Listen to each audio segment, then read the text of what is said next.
et bienvenue sur ma chaîne Les Guidances de Lynn. J'espère que vous allez tous très bien. Alors, ce petit tirage, ça va être comme une fenêtre sur soi pour essayer d'aller voir un petit peu où vous en êtes pour le mois de mars et bon, mars, avril, mai, ça va s'étaler un petit peu, ça va être des énergies sur ces 3 mois-là, je le sens comme ça. On va aller voir un petit peu l'énergie dans laquelle vous êtes, ce que vous souhaitez le plus, ce qui pourrait bloquer et un petit conseil. Puis on finira par aller voir vers où vous vous dirigez. Voilà. Prenez cette guidance comme elle vient. Ça va être vraiment un moment pour vous d'introspection.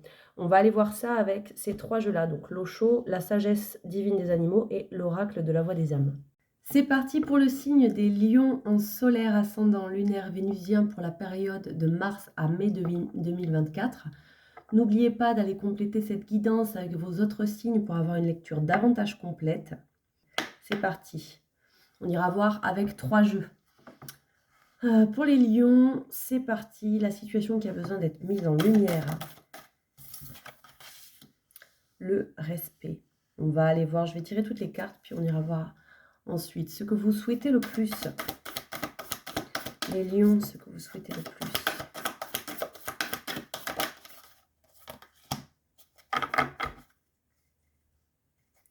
La carte du guide ici. Ce qui pourrait bloquer. Ce qui pourrait bloquer. La source. D'accord. Un conseil, s'il vous plaît, pour le signe des lions. Merci les guides. Ok.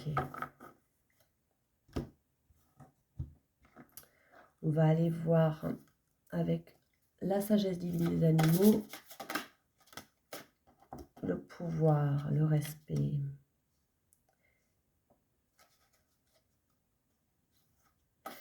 Avec l'effet miroir, la source dans ce qui pourrait bloquer.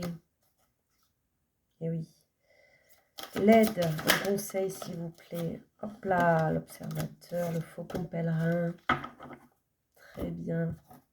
Et enfin, avec l'eau chaude, s'il vous plaît, la situation, la volonté, l'effet miroir, ce que vous souhaitez le plus. Ce qui pourrait bloquer là, avec la source. Ok. Et enfin, l'aide, waouh. Le conseil, s'il vous plaît. D'accord. Ok. Alors, c'est parti. La situation qui a besoin d'être mise en lumière. Nous avons la carte du respect. Nous avons la carte du pouvoir. Et enfin, la carte de l'achèvement. Alors, la situation qui a besoin d'être mise en lumière, pour moi, là, il s'agit d'accepter, de respecter la fin de quelque chose, le processus de fin de quelque chose qui vous permet de reprendre votre pouvoir. On a la carte numéro 11 avec le cerf ici. Donc, pour moi, il s'agit d'être créatif dans cette reprise de pouvoir. Et avec le 11, on est aussi dans le 2, donc dans la dualité. C'est quelque chose qui concerne un équilibre à trouver entre les différentes façons de fonctionner qui se trouvent en vous. Ça peut être aussi entre l'extérieur et vous-même, avec un partenaire, avec comment vous visualisez votre relationnel, votre émotionnel, les projets que vous souhaitez mettre en place. C'est entre vous et le reste, ou entre 2 parts de vous qui se parlent.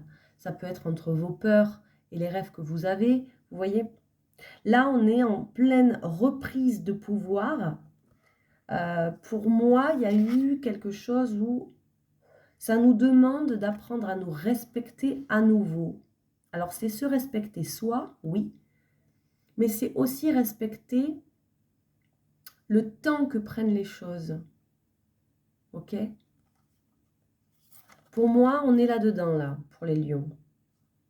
D'accepter qu'on met une pièce après l'autre dans le puzzle pour aller jusqu'au bout et terminer ce processus pour pouvoir enfin se retrouver dans son plein pouvoir, dans son leadership. D'accord? Pour moi, tout ça là, ça vise de pouvoir retrouver un état d'être qui nous va, où on est, oui, dans l'abondance. En d'autres decks, on a ça. On a la liberté avec la carte du cheval, donc de retrouver une forme de liberté, d'indépendance. Trouver une forme d'indépendance vis-à-vis d'un manque qui a pu y avoir, d'accord, par le passé. Et retrouver une forme de jeu. Il y a quelque chose d'enfantin, ben voilà. Il y a quelque chose d'enfantin, l'espièglerie. Vous voyez, on essaie de retrouver ça là. Alors qu'est-ce qu'on souhaite le plus là pour les lions, pour ce mois de mars? Alors on souhaite voir dans ce en fait on aimerait que ça aille vite. On aimerait savoir, comprendre, sentir, trouver. On aimerait qu'il y ait ce coup de foudre de l'univers qui puisse nous mettre sur la bonne voie, qui puisse faire qu'il y ait tout qui soit évident. On aimerait ça. On aimerait aussi peut-être ressentir à nouveau l'énergie de la foudre, d'être capable de se remettre en action dans son plein pouvoir. On a la carte de la volonté, donc oui, on a envie de retrouver une force, une motivation, une détermination à mettre en place ce que l'on souhaite. Avec la 34, on est sur du 7 là. Le 7, c'est la vérité, c'est ce qui fait vérité en nous, d'accord? Il n'y a pas une seule vérité, il y en a des milliards. Trouver sa propre vérité et trouver la détermination d'y aller vers, d'accord? Avec l'effet miroir, il y a un côté où on aimerait pouvoir peut-être se réaligner avec son extérieur et que son extérieur corresponde enfin à quelque chose qui nous fait, qui fait sens, quoi. D'avoir des relations qui soient épanouies, où il y a vraiment une réciprocité dans ce qu'on s'offre, dans ce qu'on se donne. De trouver peut-être des partenaires de vie, que ce soit au niveau amical ou pro ou amoureux, même familial, de trouver des partenaires pour faire des petits bouts de chemin, pardon, où on soit en parfaite adéquation, vous voyez? C'est ce qu'on souhaite le plus pendant le mois de mars, retrouver cette énergie, cette volonté de faire bouger les choses, d'avancer, de foncer, cette espèce de truc de destinée qui vient et qui s'impose à nous, ou cette espèce d'évidence. On aimerait trouver une évidence pour pouvoir se mettre en action et créer, mettre en place et faire les bonnes rencontres, les belles rencontres qui puissent nous permettre de créer dans notre environnement quelque chose qui résonne avec nous. Ok. Ce qui pourrait bloquer là-dedans, on a la source, le cycle et le mat. Alors, ces trois cartes qui sont vraiment... c'est rigolo que ça soit comme ça, parce qu'il y a une notion de... Vraiment de... C'est comme ça que ça doit se passer. Vous voyez, le mat, ça nous parle du cycle. Ça nous parle de la fin de quelque chose et bientôt le début d'autre chose. Donc, on est avec le chiffre 0, là. Le mat, il se lance à corps perdu, à cœur perdu, avec foi, dans cette nouvelle vie, dans cette nouvelle aventure, dans cette nouvelle pensée, cette nouvelle croyance. Il a confiance en la vie, en ce que la vie va lui présenter, en ses capacités à s'adapter et savoir accueillir les cadeaux de la vie, d'accord? C'est vraiment... on n'est pas encore dans l'action avec le mat. On est juste avant. Mais avant d'être dans l'action, il faut déjà se lancer à l'intérieur de soi. Donc il y a le mat qui nous parle de ça. Cette carte-là, la 31, le lièvre, ça vient nous parler des cycles. Alors les cycles, justement, c'est le cycle de la vie, le cycle créatif, le temps que ça prend, la gestation, le silence avant la tempête, la graine qui prend le temps de pousser et qui va passer des mois à grandir sous terre sans qu'on le voie pour réussir à percer la terre pour pouvoir rejoindre la lumière. Ça, c'est le cycle créatif de la vie que l'on ne peut pas forcer. Vous savez, vous connaissez cette phrase, c'est pas en tirant sur la salade, sur la salade qu'elle poussera plus vite. Ben voilà, c'est ça. Donc le mat nous parle de presque le début d'un nouveau cycle et la fin d'un cycle, c'est la partie qui se trouve entre les deux.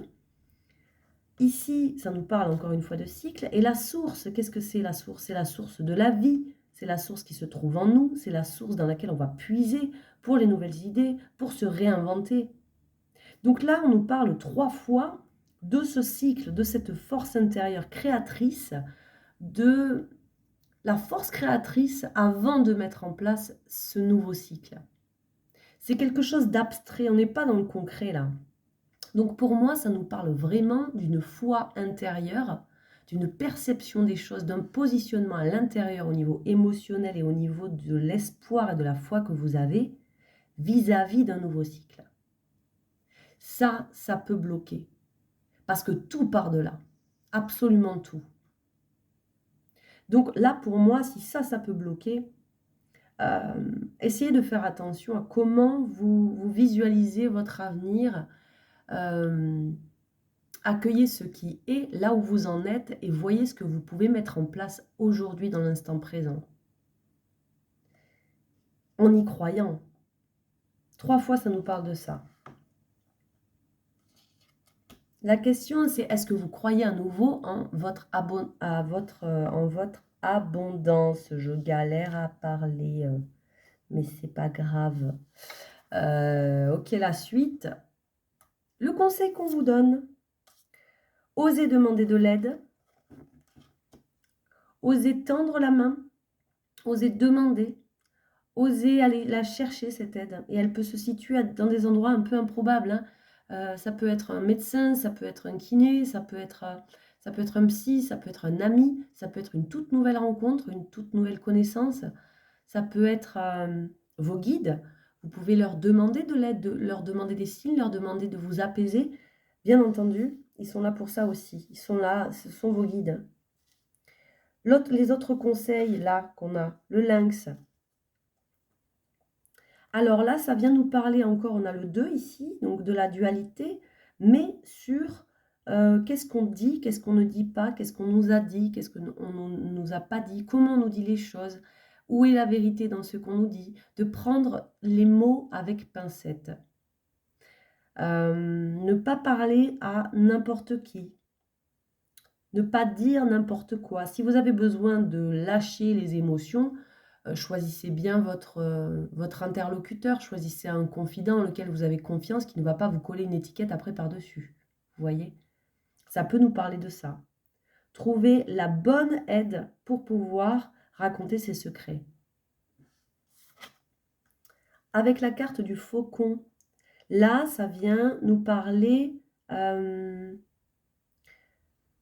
on a encore le 7 qui revient avec le 25, donc où se trouve ma vérité? Là, on vous demande d'observer. C'est l'observation. Ce qui veut dire que vous n'êtes même pas l'observateur. Vous faites partie d'un tout. Vous sortez de vous-même et vous observez la situation comme si vous n'étiez plus cette personne. Ça peut être un conseil, ça. D'observer les choses de façon totalement objective. On n'observe plus les choses avec son propre prisme, avec sa propre expérience. On essaye d'être ouvert totalement comme un enfant qui observe la vie, qui observe les scènes, qui observe le sourire, qui observe telle situation, sans jugement, sans agenda, sans « bah oui, ça me rappelle ça, ça veut dire ça j'analyse ça ». Non, on oublie tout ça et on essaye d'ouvrir les yeux comme si on les ouvrait pour la toute première fois. Ça peut vous aider. Bien sûr, ça peut vous aider à aller vers un tout nouveau cycle. Parce que pour le nouveau cycle, on laisse les bagages de côté. La banalité. C'est rigolo, la banalité, ça vient encore nous parler de ce que je viens de vous dire là. La banalité, c'est savoir s'émerveiller des petites choses de la vie. Savoir observer dans quelque chose qui pourrait passer complètement inaperçu aux yeux de la majorité des gens, parce que c'est quotidien, parce que c'est un détail, parce que... et ben de faire de ces banalités des petits trésors. Et honnêtement, si on n'avait pas dit que tel caillou, c'était une pierre précieuse, ça n'aurait peut-être pas autant de valeur aujourd'hui. Tout dépend de notre façon de regarder l'objet en question, la situation en question, la relation. Donc le conseil, il est là. Ok. Observez les choses comme un enfant qui découvre le monde et sachez, choisissez bien les personnes que vous choisissez pour vous aider, pour être présent pour vous. Ça va vous permettre de retourner vers l'abondance, vers l'espièglerie de l'enfant, de sortir du manque aussi et des peurs, on me dit, et de retrouver une forme de liberté, d'indépendance. On va aller voir 3 petites cartes pour voir qu'est-ce qui vous attend. On a essayé de m'appeler, c'est un truc de dingue. On essaie toujours de m'appeler pendant les guidances. Alors, les petites cartes que j'ai prises sur le dos du paquet pour montrer qu'est-ce qui vous attend, vers où vous allez là, dans tout ce cheminement-là. Vous allez vers quelque chose de beaucoup plus conscient au niveau des relations, où vous savez ce que vous offrez, ce que vous donnez, ce que vous amenez dans la situation, et vous choisissez ce qui vous va dans ce qu'on vous donne en retour. Il y a beaucoup plus de réciprocité dans les liens, dans le relationnel ou dans votre lien à l'activité que vous faites, l'énergie que vous donnez dans tel projet ou dans telle relation. Ok. Alors il y a ça. Et pourquoi vous êtes davantage équilibré à ce niveau-là et que vous arrivez davantage à choisir, c'est parce que justement, là vous vous questionnez sur où est-ce que je ne me suis pas respectée. D'accord ? Vous allez vers un moment où vous allez justement pouvoir vous choisir et vous respecter. C'est exactement ce qu'on vient de dire. Et vous allez pouvoir mettre en place quelque chose qui va être beaucoup plus abondant dans ce que vous allez créer dans le partage avec tel projet, telle maison, telle activité, tel lien. Vous voyez ? Là, on a la carte du stress. Donc, il y a beaucoup de mental, beaucoup de pression qu'on peut se mettre et beaucoup de créativité. Alors, pour moi, il y a 2 façons de prendre les choses. Avec la 7, on est encore une fois dans cette notion de vérité. Où se trouve ma vérité? Avec le stress, on peut tellement être dans les projections que on imagine des scénarios positifs et surtout, on imagine des scénarios catastrophes qui peuvent prendre toute la place. Alors oui, il y a un mental très présent, mais ça peut être super. On peut être très créatif au niveau du mental. Le mental a un pouvoir de dingue. Mais c'est pas lui qui contrôle, c'est pas lui qui maîtrise, c'est pas lui qui a les rênes, c'est vous. Donc là, ce qu'on vous dit, c'est que vous êtes très très très créatif, vous avez ce pouvoir créatif dans la communication, dans le partenariat avec le chiffre 3. Et ce que vous amenez dans l'autre, dans le partage avec cette carte de réciprocité, ça doit être OK avec ce que vous êtes vous.